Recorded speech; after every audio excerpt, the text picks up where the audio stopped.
Good evening. I'm Tiffany Trump. Since speaking at the Republican convention 4 years ago, so much has changed for the world, for our country, and for my family. Like so many students across the world, I graduated from law school during the pandemic. Our generation is unified in the facing the future in uncertain times, and many of us are considering what kind of country we want to live in. As a recent graduate, I can relate to so many of you who might be looking for a job. My father built a thriving economy once, and believe me, he will do it again. This election, I urge each and every one of you to transcend political boundaries. This is a fight for freedom versus oppression, for opportunity versus stagnation, a fight to keep America true to America. I urge you to make judgment based on results and not rhetoric. If you believe in criminal justice reform, there is only one president that passed the First Step Act, giving people a second chance, a chance at a life once again. And if you believe in expanding quality and affordable health care, only President Trump, my father, signed the right to try into law the Favored Nations Clause and other actions to lower drug prices and keep Americans from getting ripped off.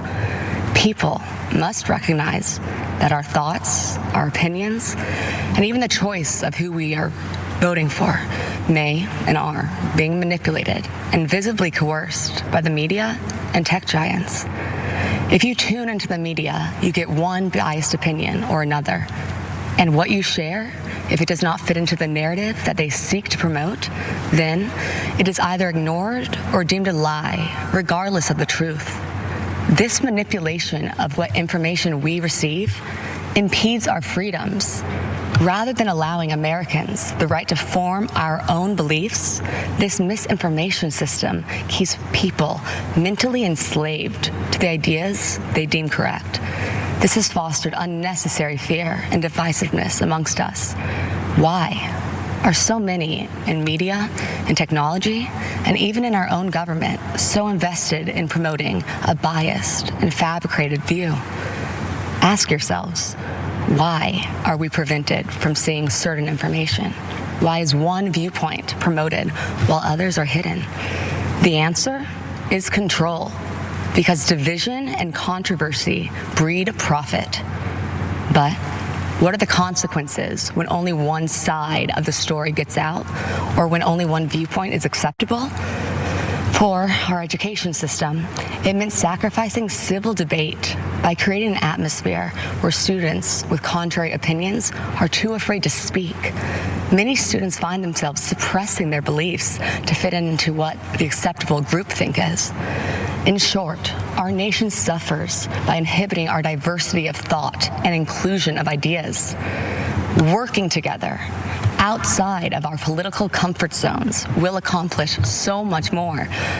Some cynical politicians do not seem to believe in the miracle of America. Well, I do. As Maximo Alvarez said so eloquently last night, if freedom is lost in this country, there is nowhere else to go. Having hope is not weakness, and believing in miracles is a gift from God. So tonight, I want to tell you the uncensored truth of what we believe in. We believe in equality of opportunity. We believe in freedom of thought and expression. Think what you want. Seek out the truth. Learn from those with different opinions, and then freely make your voice heard to the world. We believe in school choice because a child's zip code in America should not determine their future. We believe in freedom of religion for all faiths, and we believe in the American spirit, a country founded on ideas, not identity, a country where our differences are embraced, and the only country where the word dream has been attached to it. Because in America, your life is yours to chart. So if you're hearing these things and thinking to yourself, that is the kind of country that I want to live in, well, whether you realize it or not, you are a Trump supporter. I encourage you to see beyond the facade that so many other politicians employ. They mask themselves in disguises of decency as they try to pressure us to mask our own identities and beliefs. My father is the only person to challenge the establishment, the entrenched bureaucracy, big pharma, and media monopolies to ensure that Americans' constitutional freedoms are upheld and that justice and truth prevail. My father does not run away from challenges, even in the face of outright hatred, because fighting for America is something he will sacrifice anything for. He dreams big dreams for our country, and he is relentless at achieving them. You see, Make America Great Again is not a slogan for my father. It is what drives him to keep his promise of doing what is right for American citizens. The energy of change and opportunity is with us. God has blessed us with unstoppable spirit, his spirit, the American spirit. My dad has proven to be driven by that spirit. He has demonstrated his faith and his uncompromising heart and actions. My father has made me believe that America can truly be great again. If you care about living your life without restraints, about rebelling against those who would suppress your voice and building your American dream, then the choice in this election is clear. A vote for my father, Donald J. Trump, is a vote to uphold our American ideals. Be true to yourself and stay true to the dream of America. Thank you, and God bless you all.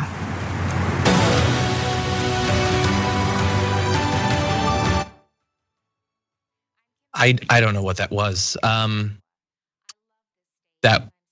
assume that was a real person, sort of, kind of. I think that it was designed to appeal, as I just tweeted, to forgotten, impoverished Republicans. They wanted to see whatever that was. Look, to be real though, I would say it wasn't the best Ivanka impersonation I've ever seen, but it was a pretty good one. Clearly she's been working at it.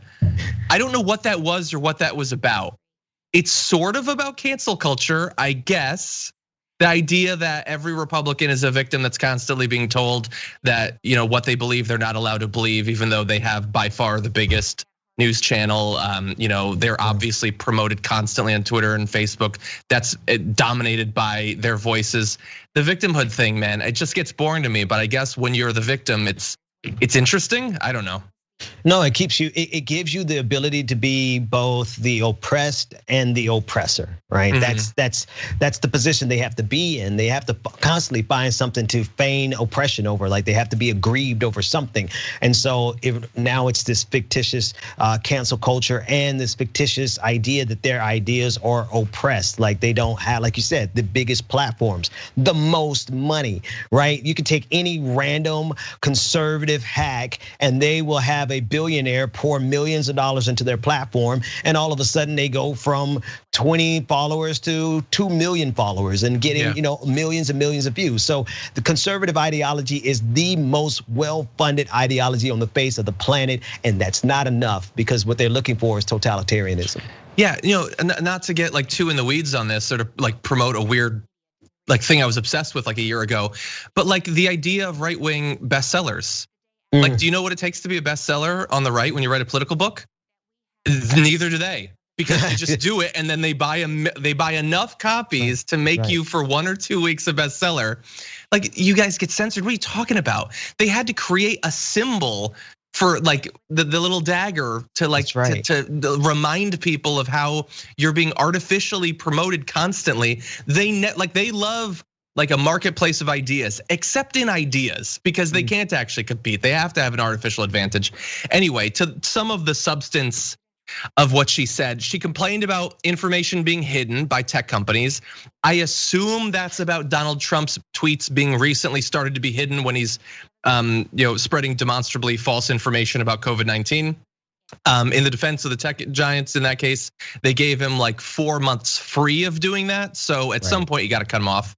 Yeah. And there was also the line, a child's zip code should not determine their future. That's a good line. Arguably, you could divorce public schools from being entirely reliant on local property taxes, so that their future is not based on their zip code, rather than just privatizing the entire thing. That would be a different way to go. I don't know. I guess she's the expert, I assume, since she's speaking at the RNC. Right, because she, her father's the president of the United States. I think what happened was that she tried to literally hit on every single topic she possibly could, instead of focusing on any one thing in particular. But the line about, the zip code, that really does bother me, because there's a concerted effort to really weave that narrative in the Black community, when the real solution is to divorce public school funding from property taxes. But the conservatives will never do that, but they will obviously try to use that as a way of privatizing and taking and ending public education as we know it. Exactly, yeah.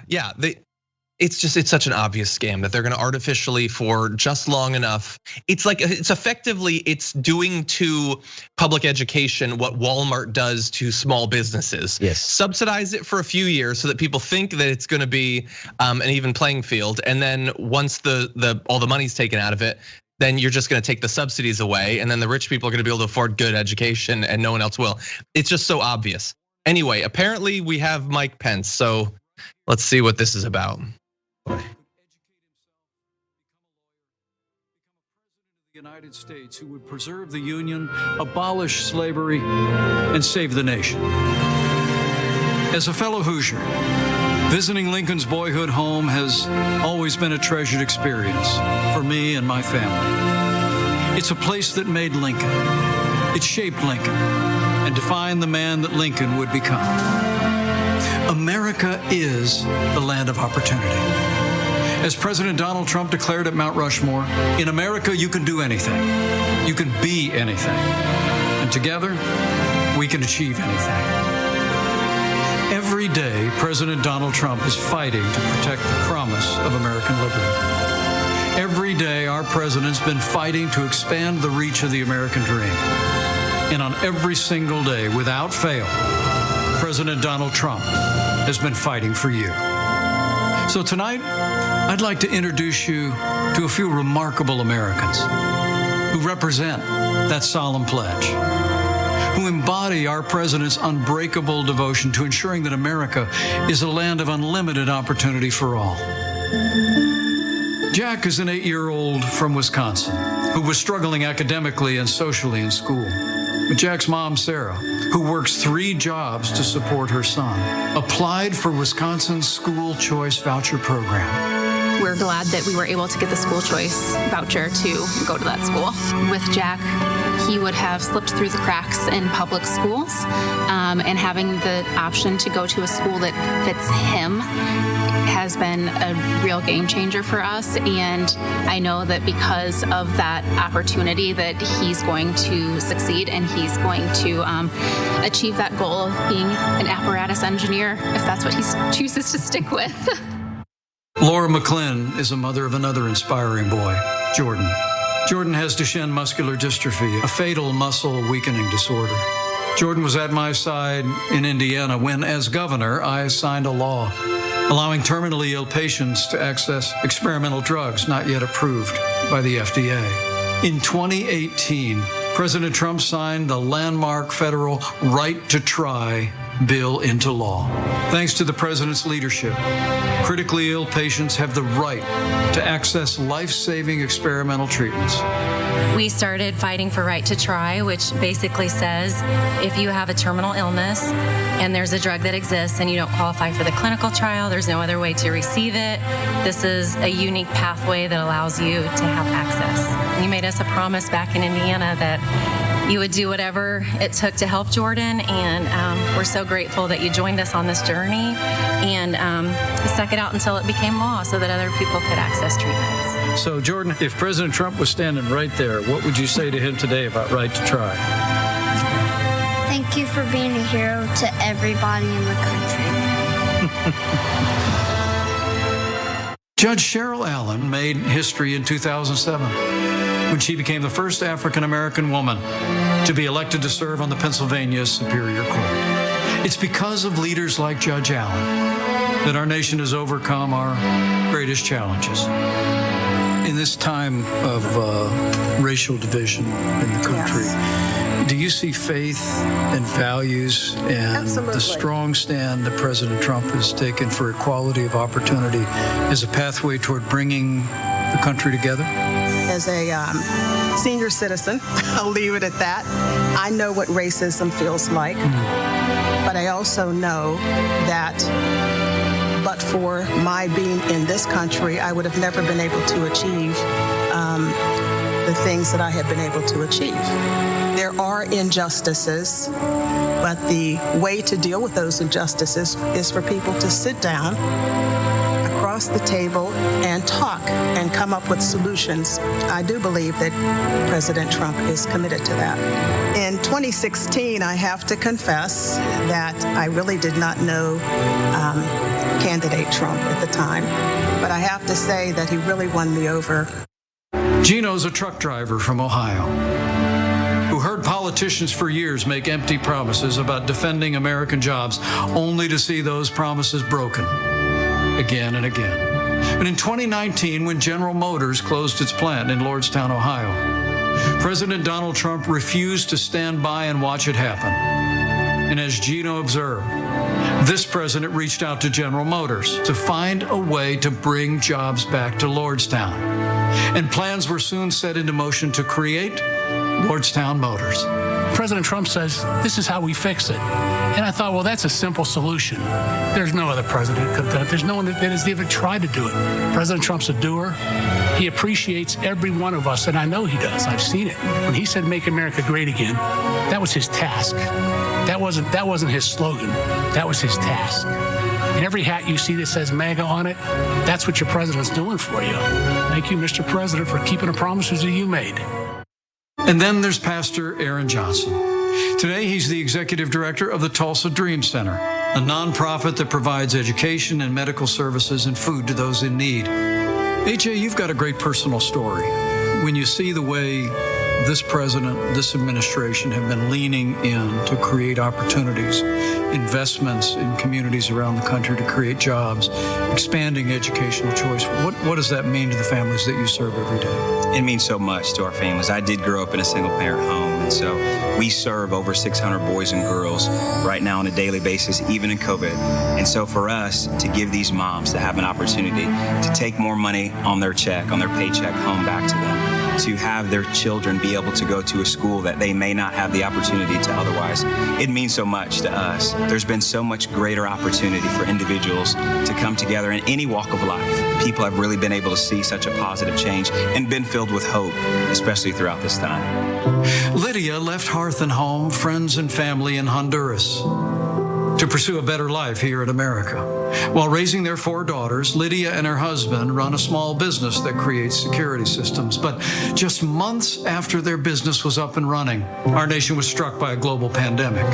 That's when President Donald Trump stepped in and enacted the largest financial relief package in American history. Her small business stayed in business, and her American dream kept running strong. What did the Paycheck Protection Program mean to your company as the coronavirus struck? Yeah, it was a huge, tremendous help and a big blessing. And so we applied, we were accepted really quickly. We're so grateful. You can't believe how much relief we had. We want to continue serving our clients. We want to continue growing our economy, right? We want to all continue to move forward. So we were able to make it. Because of the support of family and friends, the government. I tell my children, they are born here in the U.S. And I tell them, you are so blessed to live in America. Here at Abraham Lincoln's boyhood home, a young man would grow up to become the first Republican president of the United States. And today, another Republican president is fighting to preserve that same noble legacy of freedom. And President Donald Trump will make certain that the torch of American opportunity illuminates every city, every town, and every community in this blessed land. Hi, I'm Ryan Holitz.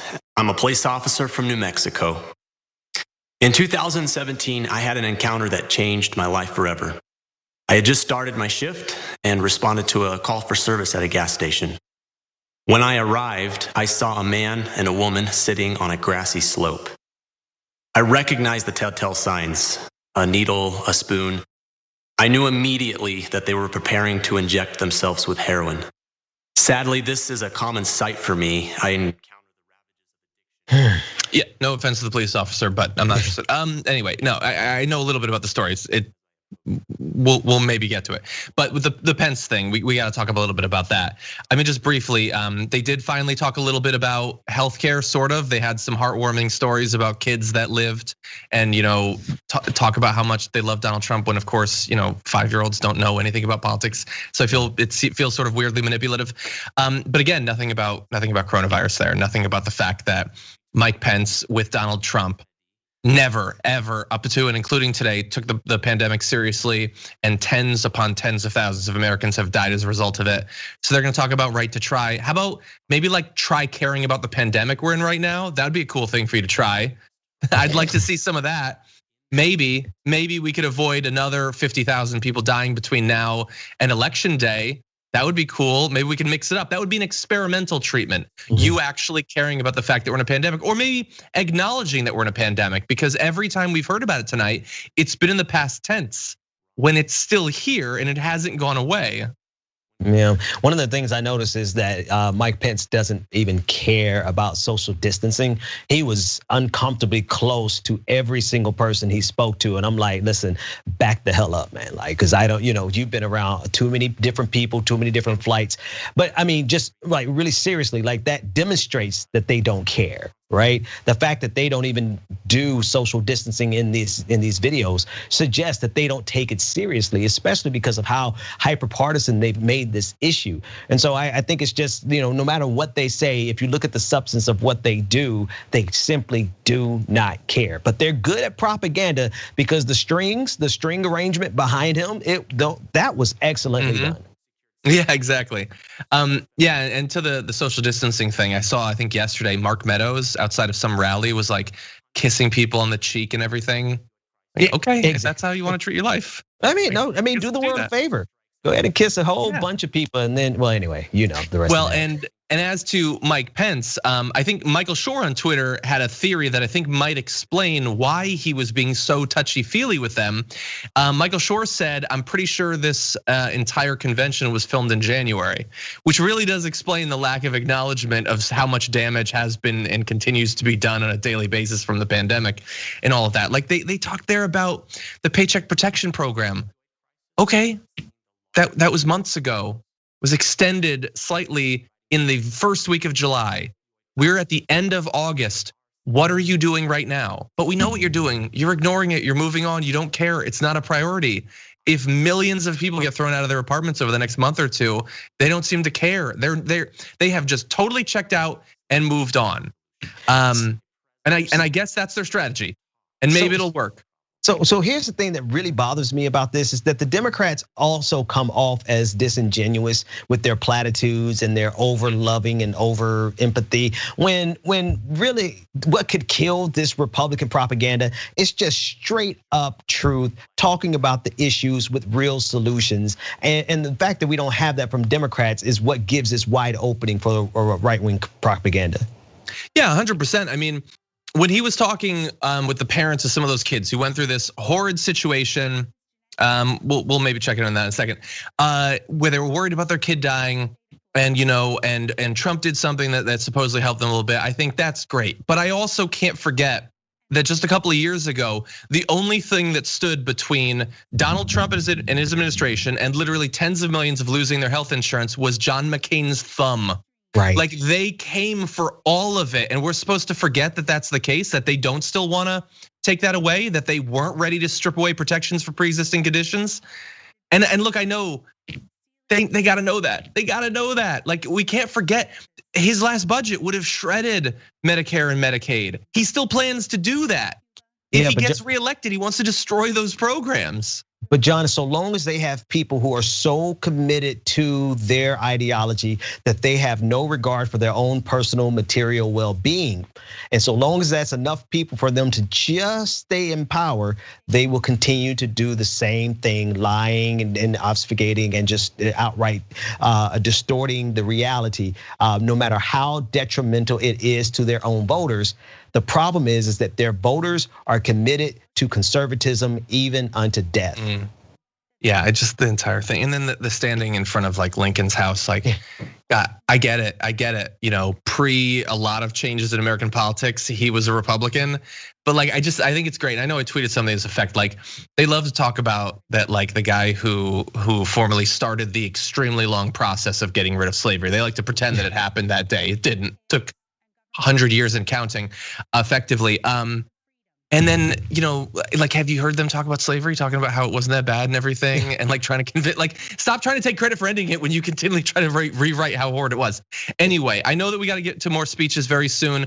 I just want to briefly touch base with the audience because over on Twitch, M. Maldo subbed with Prime, a new sub, thank you. Same for Poppy's Oldest Time, and Obi-Mom Kenobi gifted 5 subs to the channel, putting her at 433. Obi-Mom Kenobi, as always, thank you for that. We got a few super chats with, let's see, Melissa Murphy saying Rand Paul is a neo-Confederate. We've got Tony saying a little socialist money from Denmark. Keep up the good work, TYT. Thank you, Denmark. I appreciate that. Okay, let's see. Global Astro says they're allowing Republicans to hear the true nonsense they spew the same way we hear it whenever Trump supporters open their mouths. Yeah, doesn't it seem unfair, Ben, that this time we had to suffer through 2 conventions of Republicans lying to us? That doesn't seem fair. That is the dilemma of 2020. Like that's the opposite side of COVID-19. Like COVID-19 has made 2020 pretty horrible, but the fact that our choice is a rock and a hard place is pretty disgusting too. Exactly. Let's see. In the members' comments, someone who likes Bernie Sanders says, "quote Donald Trump is bringing our troops home. You know, soon." Rand Paul abridged. That's pretty good. Let's see. I am Sock says Rand Paul saying Trump will end the war. Could have done that in the last 3.5 years. Yeah, totally. And I 100% agree. It's all BS about him ending wars. Dude loves every war he's ever seen. He supported every war he's ever seen. But it is good to at least pretend that you would like to end them.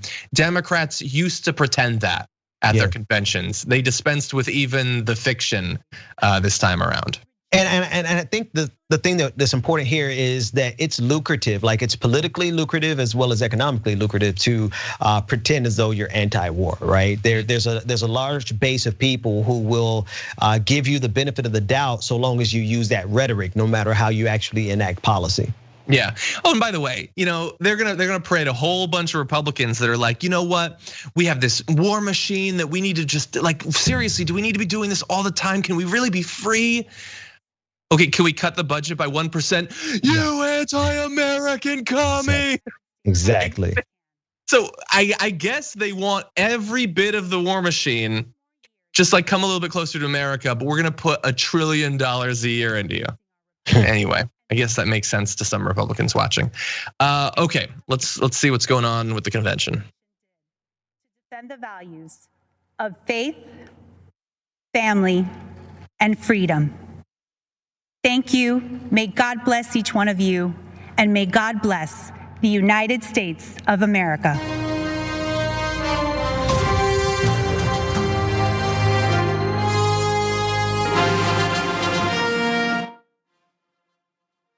Oh geez, what's going on with this door? Oh no. Let's go back to it. Oh no.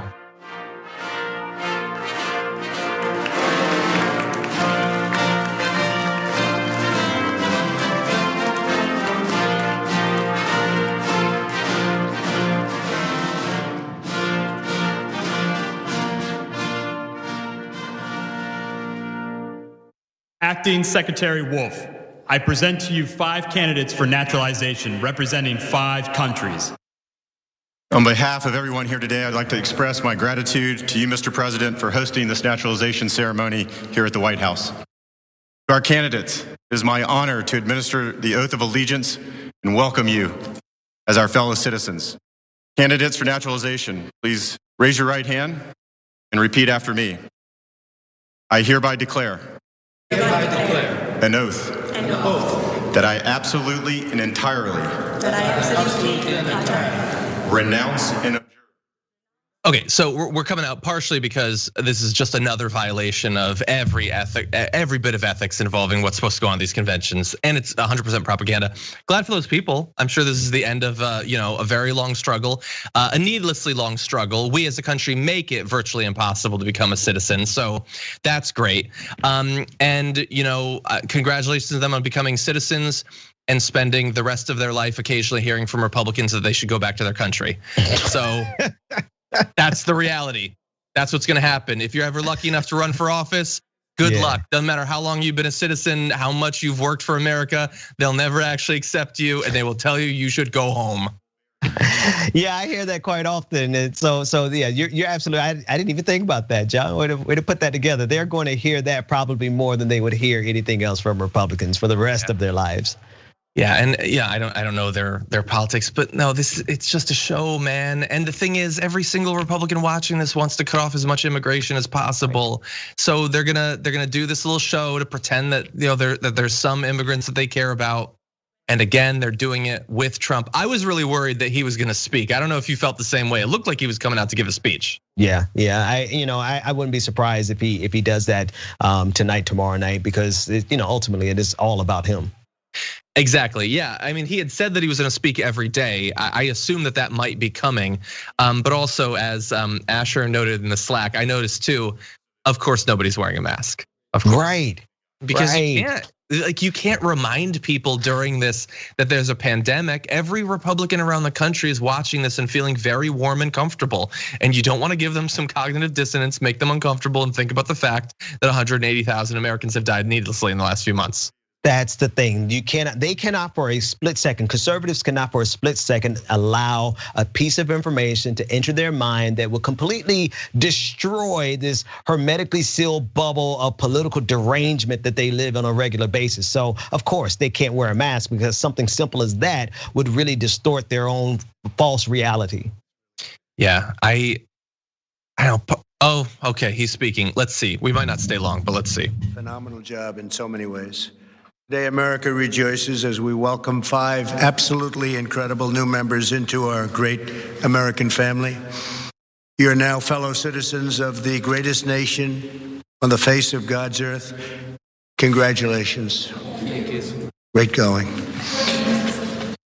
You followed the rules, you obeyed the laws, you learned your history, embraced our values, and proved yourselves to be men and women of the highest integrity. It's not so easy. You went through a lot, and we appreciate you being here with us today. You've earned the most prized, treasured, cherished, and priceless possession anywhere in the world. It's called American citizenship.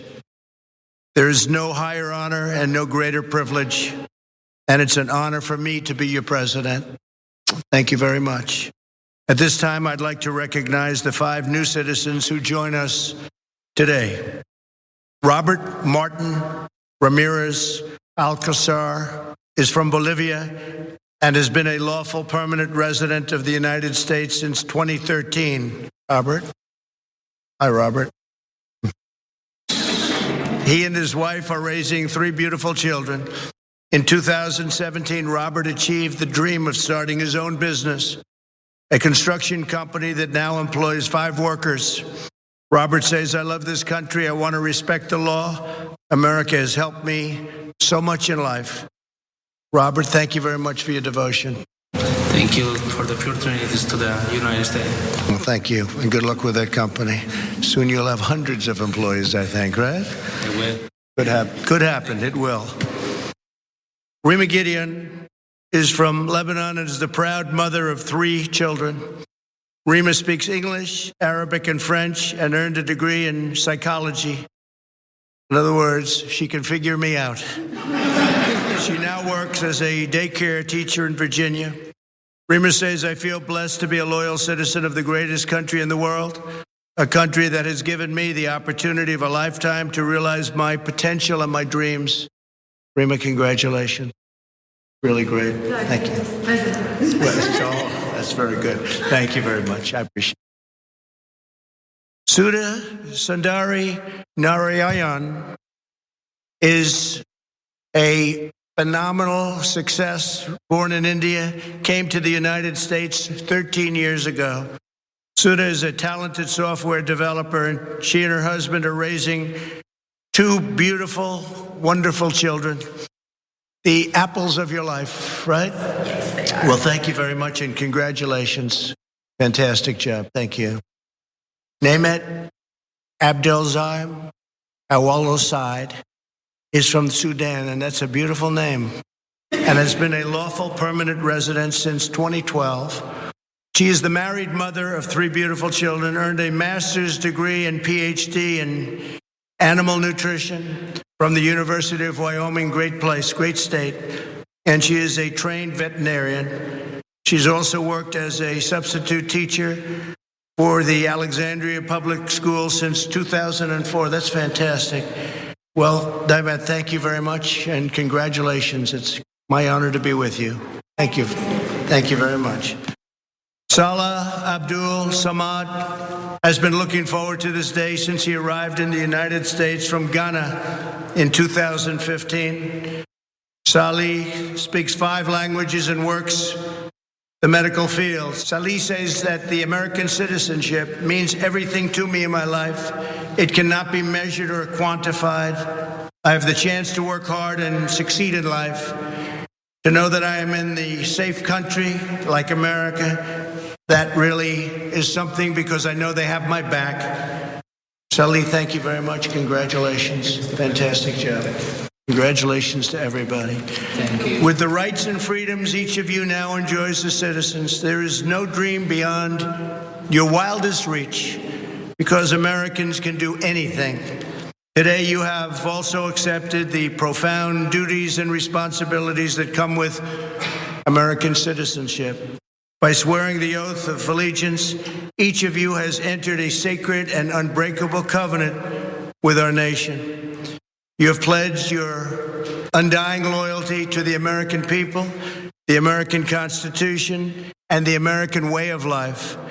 The history and heritage of the United States are now yours to preserve and pass down to the next generation. Our culture, our traditions, and our values are now yours to uphold and live by. The rights so dear to every American, granted by us and granted by God and enshrined in our glorious Bill of Rights, are now yours to support, protect, and defend. As citizens, you're now stewards of this magnificent nation, a family comprised of every race, color, religion, and creed. United by the bonds of love, we are one people, sharing one home, saluting one great American flag.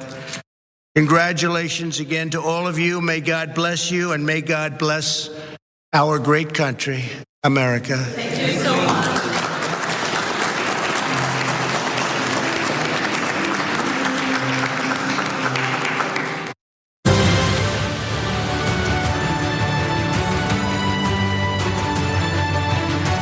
Good evening, America.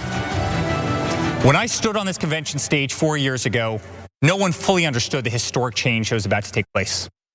We could all feel it. Something was happening. A movement was forming just below the surface.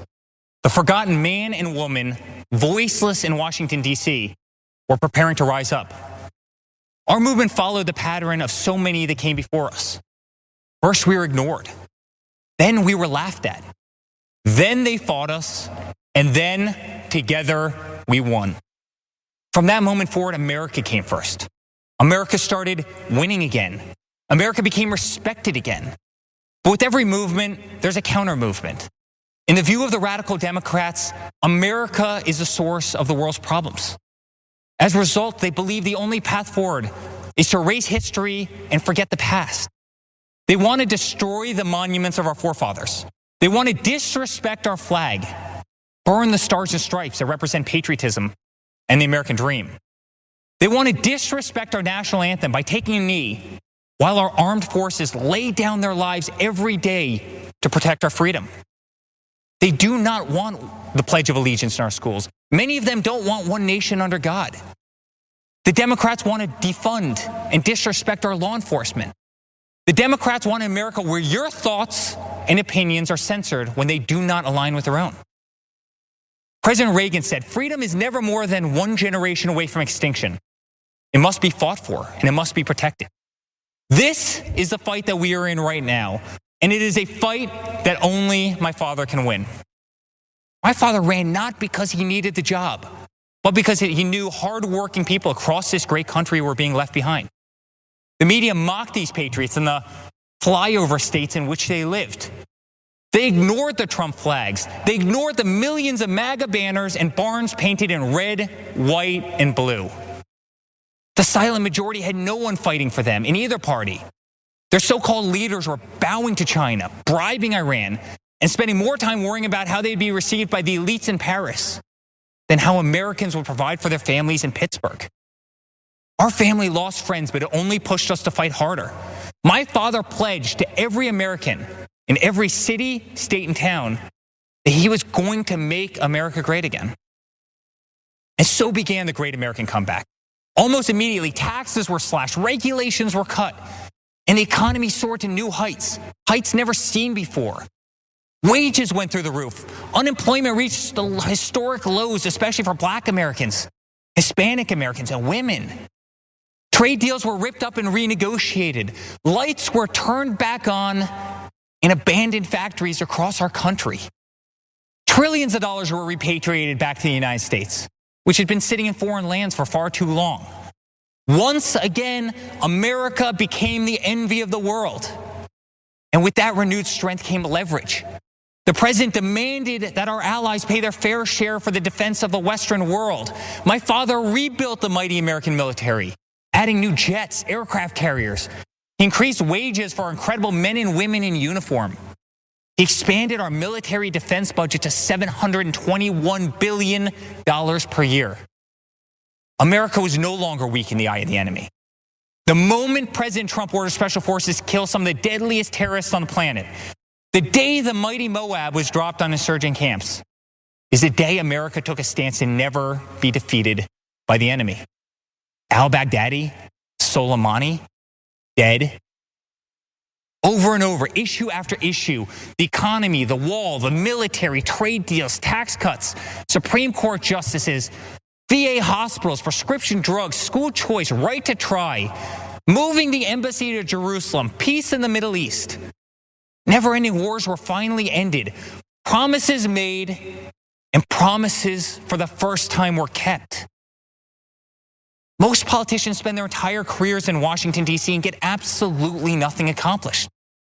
For example, Joe Biden. Joe Biden is a politician who has been in government for 47 years. He's a career politician who's never signed the front of a check and does not know the slightest thing about the American worker or the American business, the engine which fuels the greatest economy the world has ever known. The same politician who has been a total pushover for communist China and someone who would be a giant relief for terrorists who now have spent years running, hiding, and being taken out by the most talented military known to man. Joe Biden has pledged to raise your taxes by $4 trillion. 82% of Americans will see their taxes go up significantly. Biden has pledged to stop border wall construction and give amnesty and health care to all illegal immigrants. Biden has pledged to defund the police and take away your cherished Second Amendment. My father, on the other hand, delivered the largest tax cuts in American history, knows if you do not have a border, you do not have a country, and will always support law enforcement and your right to keep and bear arms. Every day, my father fights for the American people, the forgotten man and woman of this country, the ones who embody the American spirit, which is unlike anything else in the world. It built the New York City skyline. It built the Hoover Dam. And soon, under my father's leadership, it will send Americans to Mars. The American spirit can be felt in the majesty of the Grand Canyon, the shadows of Mount Rushmore, and the stillness of the air at Gettysburg.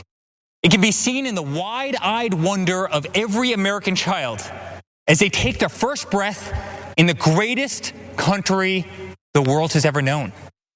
It defeated fascism, it defeated communism, and in 68 days, it will defeat the empty, oppressive, and radical views of the extreme left.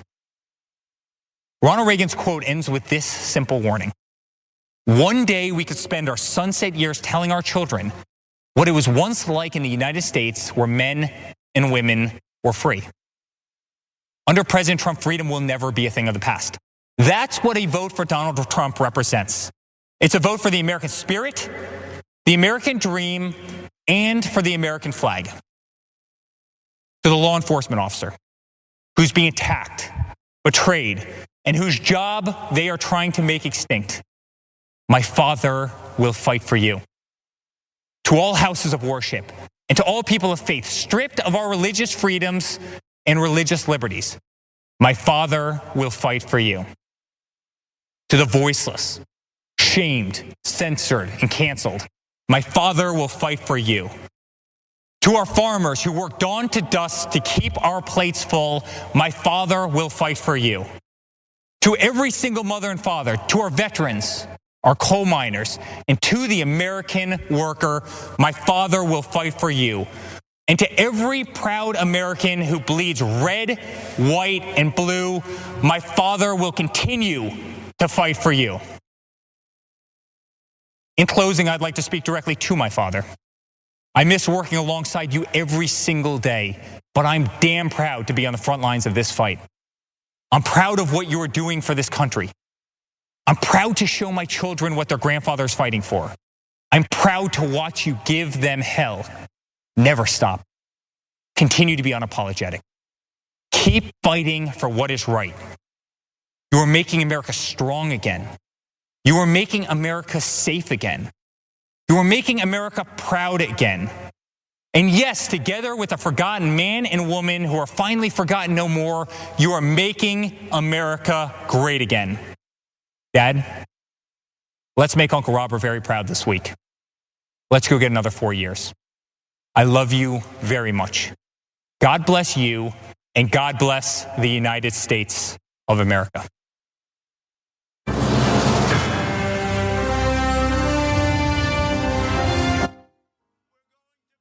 By the way, I can't say for sure, but the way they faded from the naturalization thing to that implies to me that it might have been pre-taped. I can't say for sure. By the way, we've been told a lot of lies. But I miss working with you every day so much. Yeah, that's no, you don't. No, you don't. You like having the job. It's much better than having to actually make your own way. But you don't want him in the room with you. Come on. Yeah, no, absolutely not. And I think that one's right up there with the Joe Biden is going to defund the police gag. Like, come on, Joe Biden is literally saying he's going to throw $300 million more to the police. And yet it doesn't stop them from lying. I'm sorry, I'm trying to compose myself and sound intelligent, but I really just want to pick up stuff and throw it because they're lying out of their damn teeth. Yeah, and he's gonna raise taxes on 82% of everyone. No, he's not. No, stop saying things that I wish he would do, but he's obviously not going to. He's not gonna do anything. Joe Biden is a socialist. No, he's not. I wish he was Antifa. An Antifa Joe Biden would be the greatest thing to happen to 2020. Yeah, I wish we had, like brawling in the streets Biden supposedly of the 60s. We don't have that. He's not gonna take away all the freedoms and stuff like he's just not.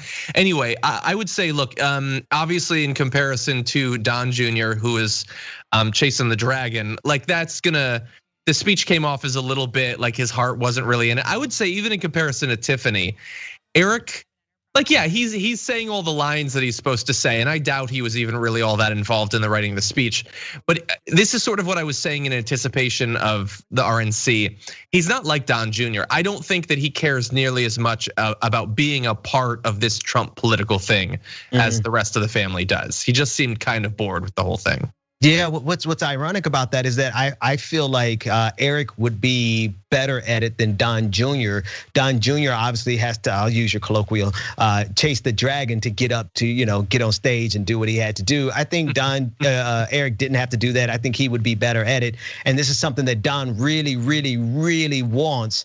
And I think it's just gonna always elude him because he just doesn't have it.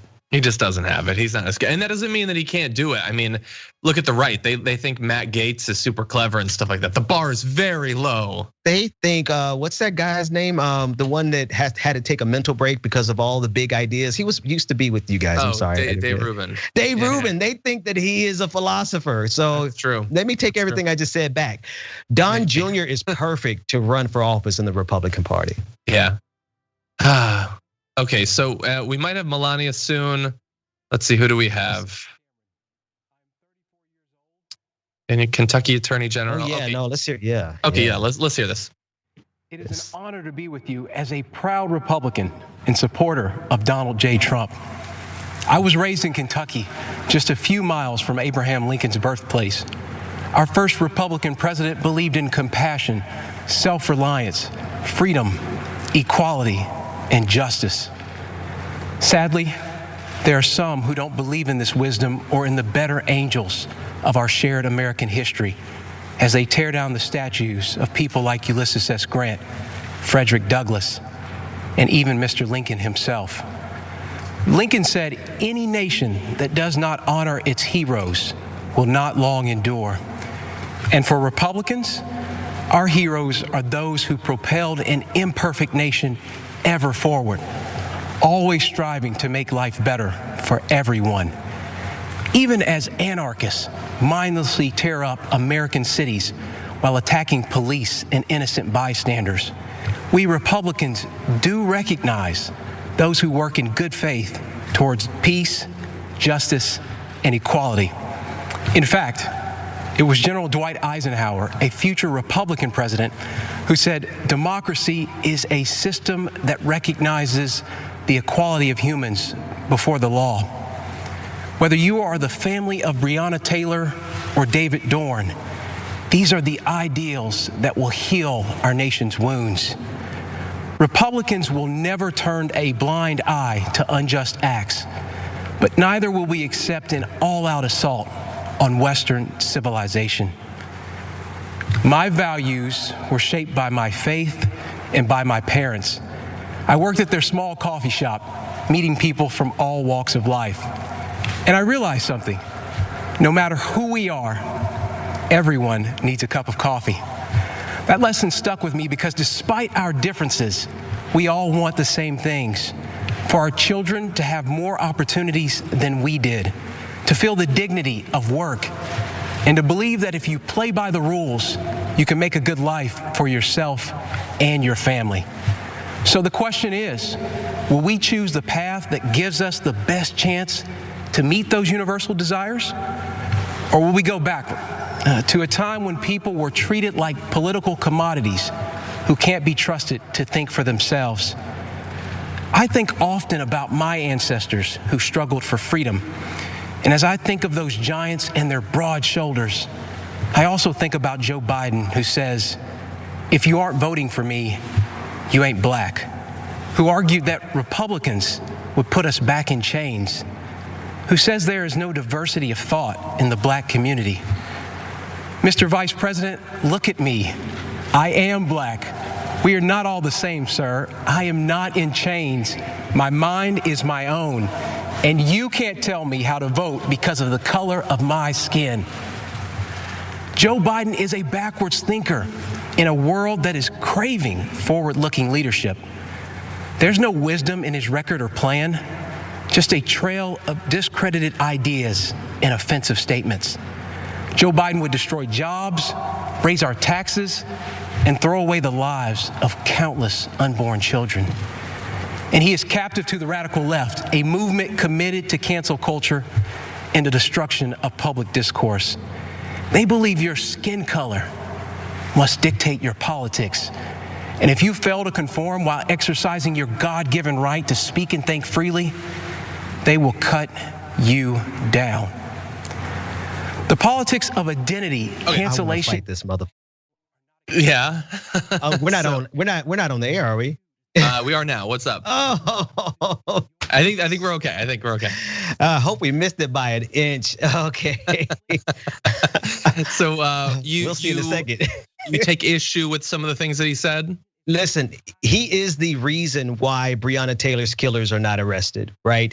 And somebody with this type of token, it went across the air. Sorry. My apologies to the audience, but really, no. When you think about the killers of Breonna Taylor being free and on vacation, and you keep asking yourself why, it is because of this man right here. Everyone who is skin to us, this is what we say in the black community, everyone who's skin to us ain't kin to us. And everything that he's saying, talking about Western civilization, knowing that that's a dog whistle for white male Christian supremacy, he is doing the bidding of white supremacy. He is no different than Candace Owens. He just has on a suit and he is in office. Yeah. And look, the reason I felt comfortable cutting away from it is it was, cancel culture, they're gonna take away your freedoms, is the exact same thing with a little bit of my mind isn't in chains, I can support whoever I want, which of course everybody can. I think you should have good reasons for it, maybe provide some, and anyway, I wanted to briefly mention a couple things from earlier on. Great points about Breonna Taylor, obviously. Again, just like with the pandemic, the economic collapse, the coming eviction crisis, the protests and all of that, the justifiable concerns that people have that the police need massive reform, none of that is happening, at least according to the RNC. I just tweeted, like, if you had been in a coma for a year and you woke up, you would have no idea what the country is like based on the convention that's going on right now. And I get it, it'd be hard to win if you acknowledge that. Really fast, I just wanna say, the naturalization thing, my favorite moment, I think, of the whole night is Donald Trump, obviously without any preparation, reading those testimonials about the individuals, all of which seem like perfectly great testimonials, great people and everything. And look, I don't know exactly how some of those names are supposed to be pronounced, but I know Donald Trump didn't get near it. Listen, see it on their faces. It was horrific. Like, I mess up every time I call out a patron, every other day I mess up a name, but he has everybody in the country in the world at his disposal. Somebody could have gave him the phonetic spelling of those names. Exactly. Oh, okay. So here's Mike Pompeo doing what, of course, he's not supposed to do as Secretary of State, but let's go to him. Are more safe and their freedoms more secure because President Trump has put his America First vision into action. It may not have made him popular in every foreign capital, but it's worked. President Trump understands what my great fellow Kansan President Eisenhower said. For all that we cherish and justly desire for ourselves or for our children, the securing of peace is the first requisite. Indeed, the primary constitutional function of the national government is ensuring that your family and mine are safe and enjoy the freedom to live, to work, to learn, and to worship as they choose. Delivering on this duty to keep us safe and our freedoms intact, this president has led bold initiatives in nearly every corner of the world. In China, he's pulled back the curtain on the predatory aggression of the Chinese Communist Party. The president has held China accountable for covering up the China virus and allowing it to spread death and economic destruction in America and around the world. And he will not rest until justice is done. He has ensured that the Chinese Communist Party spies posing as diplomats in America are jailed or sent back to China. And he has ended the ridiculously unfair trade arrangement with China that punched a hole in our economy. Those jobs are coming back home. In North Korea, the president lowered the temperature and against all odds got the North Korean leadership to the table. No nuclear tests, no long-range missile tests, and Americans held captive in North Korea came home to their families, as did the precious remains of scores of heroes who fought in Korea.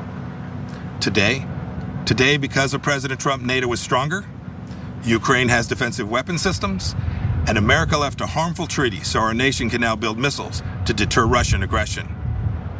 And in the Middle East, when Iran threatened, the president approved a strike that killed the Iranian terrorist Qasem Soleimani. This is the man most responsible for the murder and maiming of hundreds of American soldiers and thousands of Christians across the Middle East. And you'll recall too, that when the president took office, radical Islamic terrorists had beheaded Americans, and ISIS controlled a territory in the size of Great Britain. Today, because of the president's determination and leadership, the ISIS caliphate is wiped out. It's gone. Its evil leader, Abu Bakr al-Baghdadi, is dead. And our brave soldiers, they're on their way home. The president exited the US from the disastrous nuclear deal with Iran and squeezed the Ayatollah, Hezbollah, and Hamas. The president, too, moved the U.S. Embassy to this very city of God, Jerusalem, the rightful capital of the Jewish homeland. And just 2 weeks ago, the president brokered a historic peace deal between Israel and the United Arab Emirates. This is a deal that our grandchildren will read about in their history books. You know, as a soldier, I saw firsthand people desperate to flee to freedom. The way each of us can best ensure our freedoms is by electing leaders who don't just talk, but who deliver. An American hostage, imprisoned in Turkey for 2 years, Pastor Andrew Brunson, said upon his release that he survived his ordeal with these words of Scripture: "Be faithful, endure, and finish well. If we stay the course, we will." May God richly bless you, and may God bless our great nation, the United States of America. Thanks for listening to the full episode of The Young Turks. Support our work, listen ad-free, access members-only bonus content, and more by subscribing to Apple Podcasts at apple.co/TYT. I'm your host, Cenk Uygur, and I'll see you soon.